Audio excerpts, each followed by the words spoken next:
Hi friends, video பார்க்குறதுக்கு ரொம்ப நன்றி. நான் பார்த்தீங்கன்னா எனக்கு வாழைப்பூ வடை பண்ணியிருக்கேன். அது கூட வந்து இந்த கத்திரிக்காய் சொச்சின்னு சொல்லுவாங்களே, அது கொஞ்சம் தண்ணியாக பண்ணியிருக்கேன் தொட்டு சாப்பிட்றதுக்காக.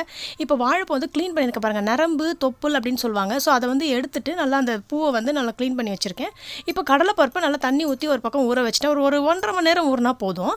இப்போ நான் என்ன பண்ணுறேன்னா, மிக்ஸி ஜாரில் இஞ்சி ஒரு 5 இதுவும், அப்புறம் வந்து பூண்டு ஒரு 6, 7 இருக்குது. அது வந்து போட்டுட்டு சோம்பு வந்து நான் கொஞ்சம் போட்டுறேன். எல்லாமே வந்து அடியில் போட்டுருங்க. அதுக்கப்புறம் அந்த ஊற வச்ச பருப்பை போடுங்க.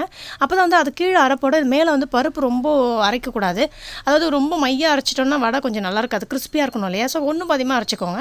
இப்போ இது எல்லாமே நான் அரிஞ்சு வச்சுருக்கேன். நான் அதை வந்து இது கூட இப்போ நான் சேர்க்க போகிறேன். பாருங்கள், வாழைப்பூவே வந்து நான் பொடியாக கட் பண்ணி வச்சுருக்கேன் பாருங்கள். இப்போ இது எல்லாத்தையுமே வந்து நான் 1 ஹவர் பவுலில் போட்டு மிக்ஸ் பண்ண போகிறேன். ஏன்னா வந்து இது எல்லாத்தையுமே வந்து அப்படியே போட்டு நான் மிக்ஸ் பண்ண போகிறேன். ஏன்னா இது வந்து பாருங்கள் குறைன்னு அரைச்சிருக்கேன் இல்லையா? இதில் என்ன பண்ணுறேன்னா, இது எல்லாத்தையும் இந்த வாழைப்பூ போடுறேன். அதுக்கப்புறம் வந்து இந்த வெங்காயம், அதுக்கப்புறம் அந்த கருவேப்பிலை, அந்த கொத்தமல்லி, அது எல்லாத்தையுமே வந்து உள்ளே போட போகிறேன். இப்போ வாழைப்பூ வந்து நான் வேறு எதுவும் வேக வச்சுலாம் தனியாக எடுக்கல, அப்படியே நல்லா வந்து பொடியாக அரிஞ்சு நான் போட்டுக்கிறேன். இப்போ பாருங்கள், வெங்காயம் போட்டுட்ருக்கேன். கொஞ்சம் பொடியாக அரிஞ்சுக்கோங்க, ஏன்னா வந்து அப்போ தான் அந்த வடையில் கொஞ்சம் தெரியாமல் இருக்கும். இல்லைன்னா பெருசு பெருசாக பேசியிருந்தால் நல்லா இருக்காது. இப்போ பாருங்கள், நான் கொத்தமல்லி அப்புறம் பச்சை மிளகாவும் போடுறேன். இதுக்கப்புறம் சீரகம் கொஞ்சம் போட்டுக்கிறேன் நான். அதுக்கப்புறம் வந்து சோம்பு.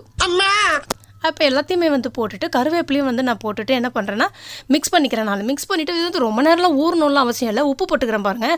உப்பு வந்து உங்களுக்கு தேவை எவ்வளவோ அதுக்கேற்ற மாதிரி போட்டுக்கோங்க. போட்டுட்டு இப்போ வந்து ஸ்பூனில் வந்து மிக்ஸ் பண்ணி பார்க்குறேன். அது முடியல வீடியோக்காக. அப்புறம் வந்து நான் கையில் நல்லா பேசுகிறேன். அதுக்கு முன்னாடி பாருங்கள், ரவை போட்டிருக்கேன் ஒரு ஸ்பூன். அது வந்து கொஞ்சம் கிறிஸ்பியாக நல்லா இருக்கும்ன்றதுனால அது மாதிரி போட்டு வச்சுருக்கேன் நான். ஒரு கடாயில் நான் ரைஸ் பிரான் ஆயில் எடுத்துக்கிறேன் பாருங்கள், பொரிக்கிறதுக்காக. இது ரைஸ் பிரான் ஆயில் நல்லா இருக்கும்ன்றதுனால அதை எடுத்துக்கிட்டேன் நான். இப்போ பாருங்கள், நல்லா எண்ணெய் காயட்டும். ஒரு காயறதுக்கு முன்னாடி போட்டுறாதீங்க, அதெல்லாம் வந்து எண்ணெய் ரொம்ப அப்சர்வ் பண்ணிவிடும். அதனால் இப்போ நல்லா கொதித்த உடனே இந்த வடையை வந்து தட்டி உள்ளே போட்டிருக்கேன் பாருங்கள். அது கொஞ்சம் பிரியாமல் இருக்கணும் இல்லையா?